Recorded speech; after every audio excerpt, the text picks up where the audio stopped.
नमस्कार, आप देख रहे हैं प्रदेश का नंबर 1 और सबसे भरोसेमंद news channel India news Haryana और मैं हूं आपके साथ आयुष चित्रांश। गुरुग्राम मेट्रो में आप सभी का स्वागत है। आपको दिखाते हैं साइबर सिटी गुरुग्राम की तमाम बड़ी और आपसे सरोकार रखने वाली खबर को।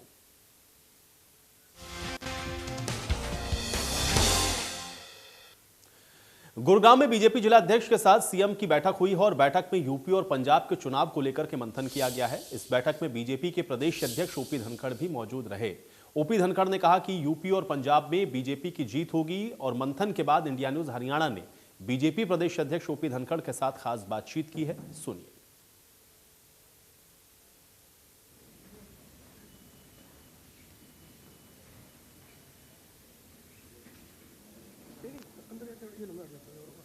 उत्तर प्रदेश और पंजाब के चुनावी राज्यों पर चर्चा के लिए हमारे साथ है हरियाणा भाजपा के अध्यक्ष ओम प्रकाश धनखड़ जी।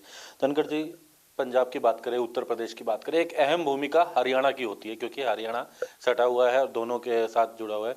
तो ऐसे में हरियाणा भाजपा की किस तरीके से जिम्मेदारी है? क्या कुछ समीकरण आप देख रहे हैं?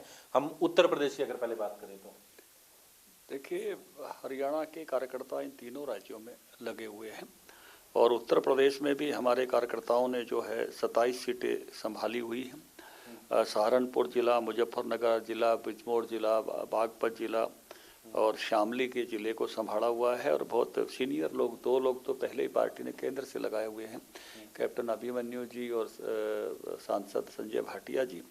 और हमने प्रदेश की तरफ से पवन सैनी जी को कोऑर्डिनेशन दिया हुआ है। उसके अलावा वीरेंद्र चौहान जी, विधु रावल जी, सीताराम यादव विधायक, Naveen Goyal ji, Karandev Kamboj ex minister, Bharat Bhushan Bharti ex chairman, Rajiv Jain ji, Madan Chauhan mayor, ऐसे काफ़ी सीनियर लोग वहाँ पर काम कर रहे हैं और ये जो कि 27 सीटों पर वहाँ विजय दिलाने के लिए कटिबद्ध होकर लगे हुए। और बाकी भी जितने कार्यकर्ताओं की ओर ड्यूटी लगाएंगे भेजेंगे।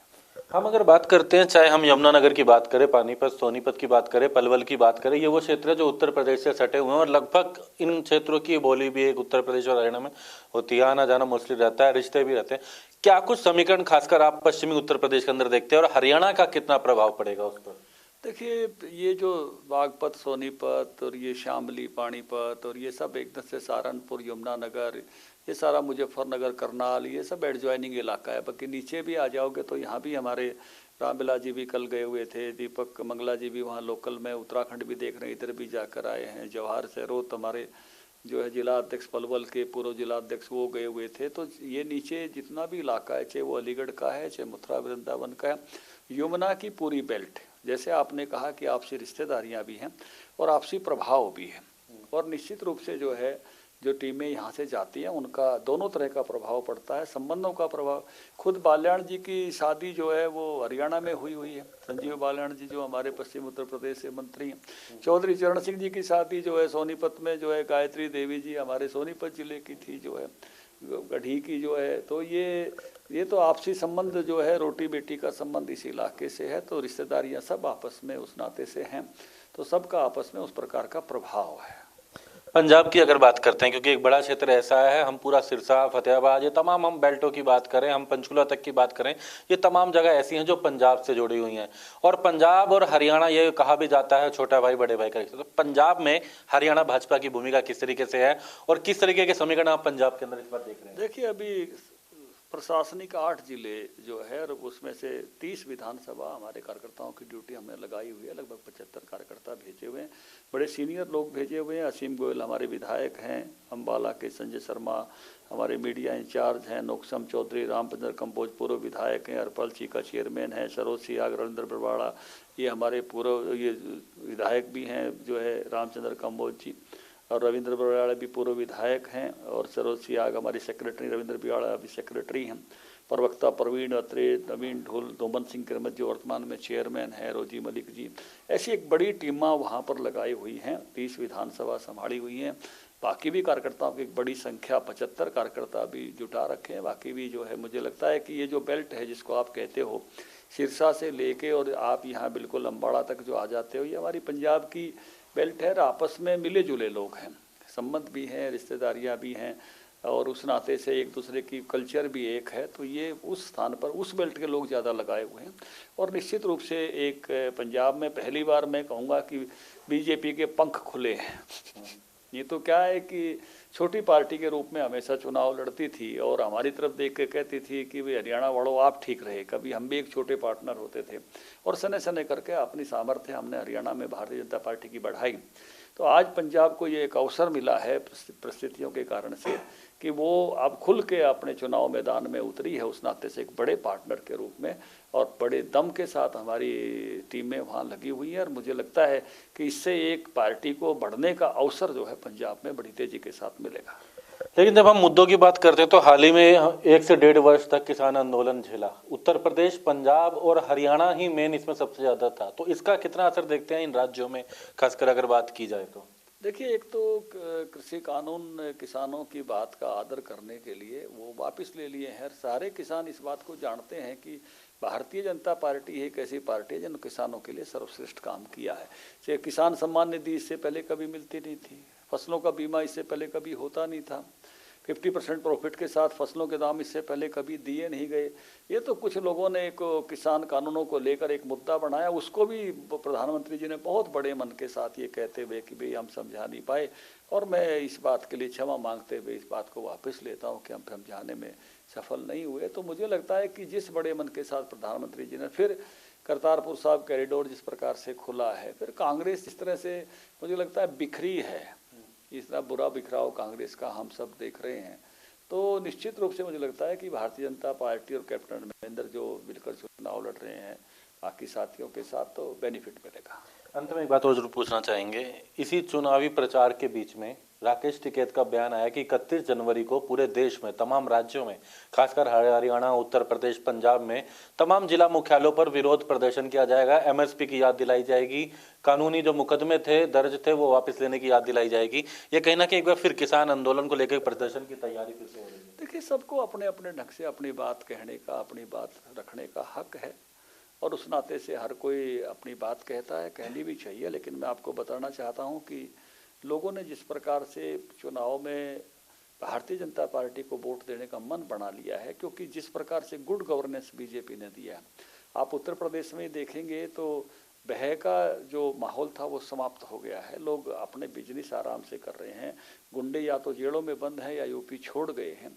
और जिस प्रकार से योगी जी ने, मैं कहूँगा कि एक विकास के वातावरण में एक बीमारू स्टेट से एक अच्छे स्टेट के रूप में यूपी को खड़ा किया है, उसका सबके मन में बहुत अच्छा प्रभाव है। उत्तराखंड में भी मैं कहूँगा कि बहुत अच्छा वातावरण है, बीजेपी फिर से रिपीट करेगी। वहाँ भी जो है हम लोग 24 सीटें संभाल रहे हैं। हमारे साथी संदीप जोशी जी, विपुल गोयल जी, भारत भूषण जवाल जी, दीपक मंगला जी, ये सब लगे हुए हैं और जो है 3 जिले वहाँ हमारे लोगों ने संभाले हुए हैं। 50 से ज़्यादा कार्यकर्ता वहाँ जाकर काम कर रहे हैं। तो गुड गवर्नेंस का एक ऐसा मुद्दा है, चाहे वो केंद्र सरकार की नीतियों की बात करें, उत्तर प्रदेश सरकार की बात की जाए, उत्तराखंड की या फिर हरियाणा, ऐसे तमाम मुद्दे हैं जिसको लेकर कहना है कि ये एक ऐसा मुद्दा है जिसको लेकर के कहना कहीं बीजेपी मजबूती के साथ इन चुनाव मैदान में, और दावा भी है कि बीजेपी वहां पर सरकार बनाएगी, चाहे उत्तर प्रदेश, पंजाब या उत्तराखंड की बात की जाए। तो हालांकि हरियाणा से, क्योंकि उत्तर प्रदेश और पंजाब का एक बड़ा हिस्सा जुड़ा हुआ, तो ऐसे में इनका कहना है कि बड़ी संख्या में कार्यकर्ताओं, पदाधिकारियों की ड्यूटी वहां पर लगाई गई और इसी को लेकर के वो एक बड़ा जीत का दावा भी कर रहे हैं। गुरुग्राम से कैमरामैन दिनेश के साथ दीपक शर्मा, इंडिया न्यूज।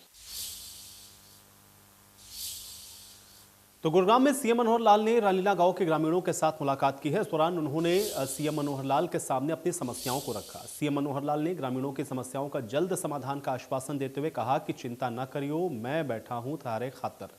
इस पर रानीला के बुजुर्गों ने सीएम मनोहर लाल को अपना आशीर्वाद दिया। इस दौरान ग्रामीण बोले, राम करे अगली बार योए सीएम फेरावे, मारी तो इनसे सुनी और किसी ने नहीं।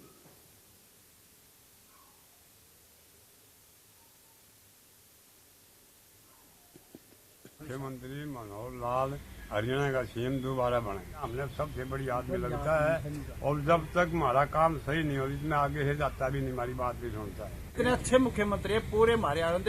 अब हमारे जो भी काम आए थे अपनी एप्लीकेशन अपनी खुद की जेब में डाल ली और हम कह रहे हो जाएगा काम, जाओगे इतना आपके पास संदेश आएगा। हम बहुत बहुत धन्यवाद करते हैं ऐसे मुख्यमंत्री का, ऐसे मनोहर लाल जी बहुत बहुत आगे जीवन, भगवान इनको उम्र लगाए।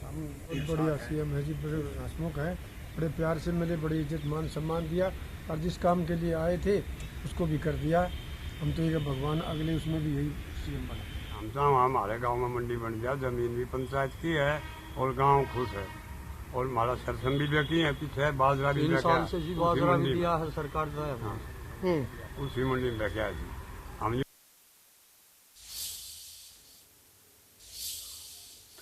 तो गुरुग्राम के उद्योगपतियों को उम्मीदें इस बार बजट से काफी अधिक हैं। कोरोना की मार के बाद सरकार की तरफ से कोशिश नहीं की गई थी 2021 के बजट में उद्योगपतियों को राहत दी जाए।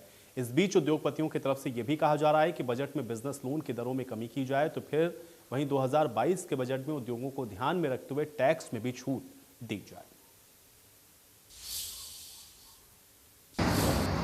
फरवरी माह में आ रहे केंद्र सरकार के आम बजट से इंडस्ट्रियल और रियल एस्टेट के लोगों को क्या खास उम्मीदें हैं और क्या इनके सुझाव हैं सरकार के लिए। तमाम चीज़ों पे चर्चा करने के लिए कुछ रियल एस्टेट से जुड़े लोग मेरे साथ हैं और कुछ इंडस्ट्री के लोग यहाँ मेरे साथ मौजूद हैं। मैं उन्हीं से बात करूंगा। हालांकि पिछले एक वर्ष का जो ये बजट है इसमें क्या क्या उम्मीदें हैं, सबसे पहले वैसे अपना नाम बता दीजिए और किस तरीके से आप देखते हैं। हम बात करें रियल एस्टेट जगत में आप हैं, किस तरीके से देखते हैं ये जो बजट होगा? बजट से हमें पहले भी पिछले 2 सालों में काफ़ी कुछ रियल एस्टेट को मिला है बजट से, और इस बार खास तौर पे हम चाहेंगे क्योंकि कोरोना की मार रही है और रियल एस्टेट पर विशेष तौर पर। और रियल एस्टेट जो कारोबार है ये लाखों लोगों, करोड़ों लोगों की दिनचर्या और जीवनचर्या से जुड़ा हुआ है।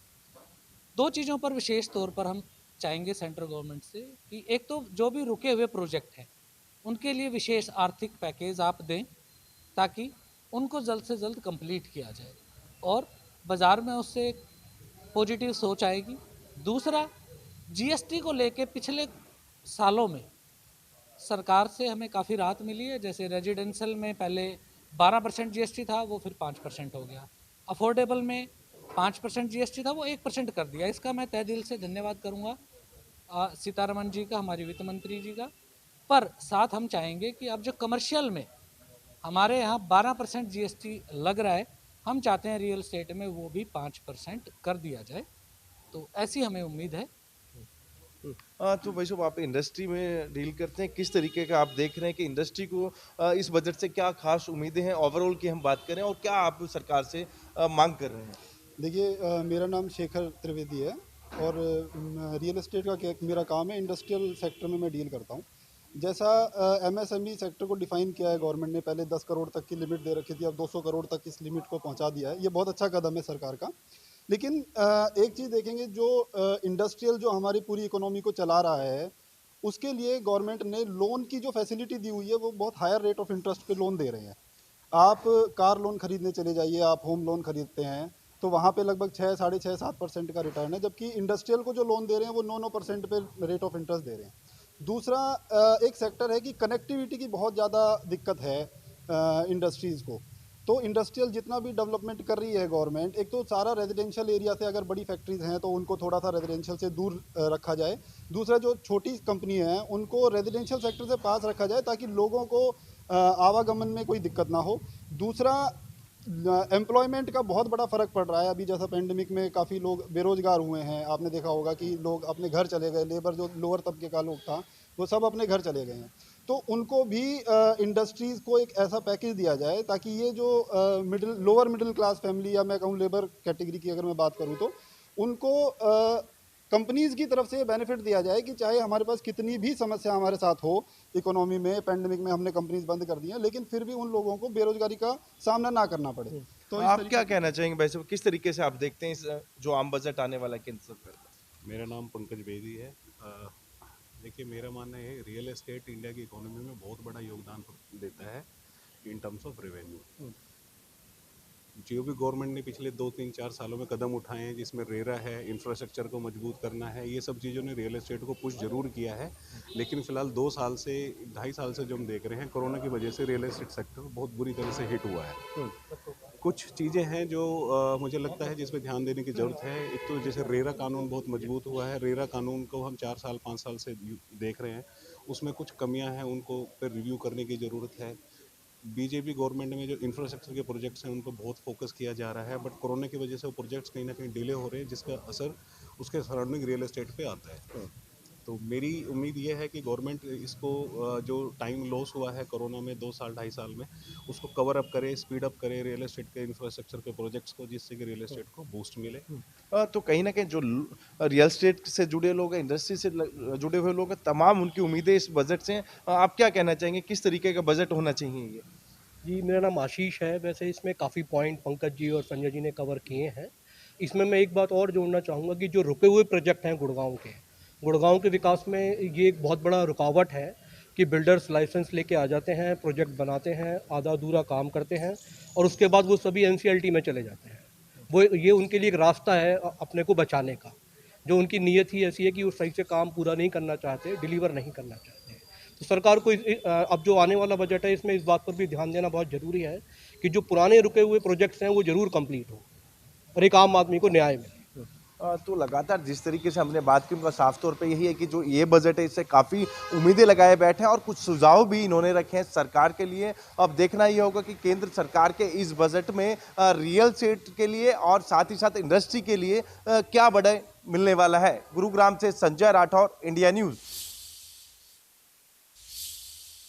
तो गुरुग्राम राज्य सरकार ने महामारी अलर्ट सुरक्षित हरियाणा की अवधि 10 फरवरी 2022 तक बढ़ा दी है। नए नियम 10 फरवरी 2022 की सुबह 5 बजे तक लागू रहेंगे। इसमें सिनेमा हॉल, मल्टीप्लेक्स, थिएटर 50% क्षमता के साथ खुलेंगे। सोशल डिस्टेंसिंग बनाने की अनिवार्यता होगी। 1 फरवरी 2022 से विश्वविद्यालय खुलेंगे, कॉलेज खुलेंगे, स्कूल जो कि 10वीं से 12वीं कक्षा के हैं। इसके अलावा polytechnic, ITI, coaching institute, library, training institute, संबंधित संस्थानों को 15 वर्ष से अधिक आयु के सभी बच्चों को पहली डोज लगवाने की सलाह देने के लिए कहा गया है।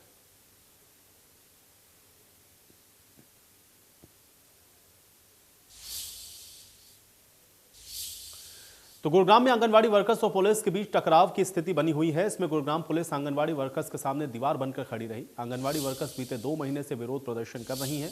मौके पर भारी संख्या में पुलिस बल को तैनात किया गया है।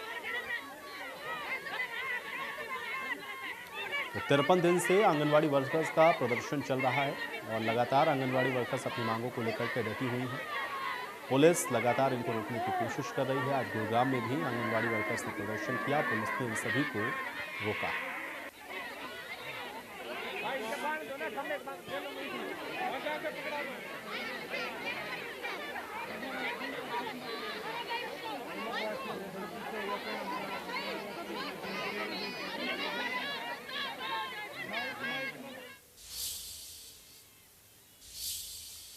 गुरुग्राम में भतीजे ने अपने ही चाचा पे डकैती का आरोप लगाया है। दरअसल सदर बाजार में हथियारबंद 1 दर्जन बदमाश गारमेंट्स के शोरूम का ताला तोड़ते हैं। जब शटर नहीं खुलता है तो शोरूम के पिछले दरवाजे को तोड़कर अंदर जाते हैं। हथियारबंद बदमाशों ने सबसे पहले शोरूम के CCTV कनेक्शंस को तोड़ना शुरू किया और उसके बाद शोरूम में रखे लैपटॉप, स्वाइपिंग मशीन और बाकी सामान को तोड़ डाला। शोरूम के बाहर तैनात गार्ड ने जब इसकी सूचना शोरूम मालिक को दी तो शोरूम मालिक तुरंत पहुंचा, बदमाशों से भिड़ गया। लेकिन जब बदमाशों पर नजर पड़ी तो पता चला कि शोरूम में डकैती करने वाला कोई और नहीं बल्कि उसका चाचा है। इसके बाद इसकी सूचना उसने पुलिस को दी। पुलिस ने चाचा और उसके दूसरे रिश्तेदारों को जो कि वारदात में शामिल थे उन सबको हिरासत में लिया। शोरूम संचालक का आरोप यह है कि कैश काउंटर पर लगभग 6 लाख रुपए का कैश था जो कि काउंटर से गायब था और कैश काउंटर का ताला भी तोड़ा गया है। सर ऐसे 25 तारीख को सदर बाज़ार का गार्ड है जो मेरे पास भागा 4:30 बजे करीब मेरे घर पहुंचा कि आपके चाचा और उसकी फैमिली ना दुकान पे ताले तोड़ रहे हैं और आप उनके साथ कम से कम 30-40 बदमाश है, उनके साथ अवैध हथियार हैं, सामान है, लोहे, सरिये सब लेके आए हुए हैं वो और 3-4 पिकअप में आए हुए हैं सारे बदमाश भर के। तो मैंने अपनी मदर को बोला कि मैं जा रहा हूँ दुकान पे और मैं भाग के यहाँ पे आ गया। इतने वो सारे ना इस गली से सारे अंदर घुस चुके थे और मैं पीछे पीछे उनके घुसा और मेरी उनसे हाथापाई हुई 10-5 मिनट की हाथापाई के बाद उन्होंने मेरे को नीचे फेंक दिया यहाँ पे। बट एट प्रेजेंट मैंने कॉल करी 112 नंबर पे गुड़गांव के पुलिस स्टेशन पे, बट पुलिस आ गई, पहुँच गई, यहीं पे पुलिस थी, उन्होंने बाई चांस वो आ गई यहाँ पे, उनको देखते ही सारे बदमाश भाग गए।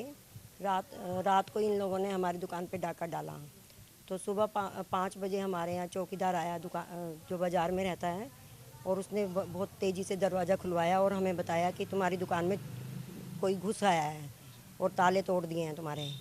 तो हम तेज़ी से भागे तो मेरे वहाँ पर 20-25 गुंडे थे और इनका पूरा परिवार था और थोड़े 1-2 रिश्तेदार भी थे। तो मेरे बेटे ने अंदर घुसने की कोशिश की तो मेरे बेटे को औजारों से मारा और हमारे दुकान का सारा सामान तोड़ दिया, सारे दरवाजे तोड़ दिए, सारे शटर वगैरह के ताले तोड़ दिए इन्होंने और मेरे पति के तस्वीर को लोहे की चीज़ों से तोड़ा। ये सब पिता की संपत्ति थी, दुकान मकान सब हमारे माता पिता यहीं पर रहते थे हमारे पास ही, लेकिन मेरे पति की अचानक एक्सीडेंट से मृत्यु हो गई और उनके मरते ही इसका राज हो गया घर में। इसने माता पिता को भी धमकियों से और डरा के रखना शुरू कर दिया और सब कुछ उनको डराता रहा। वो बूढ़े हो गए थे काफ़ी, उनसे काम हो नहीं रहा था, तो इसने डरा के सारी संपत्ति अपने नाम करा ली। और चलिए, मेट्रो न्यूज़ गुरुग्राम में मेरे साथ फिलहाल इतना ही।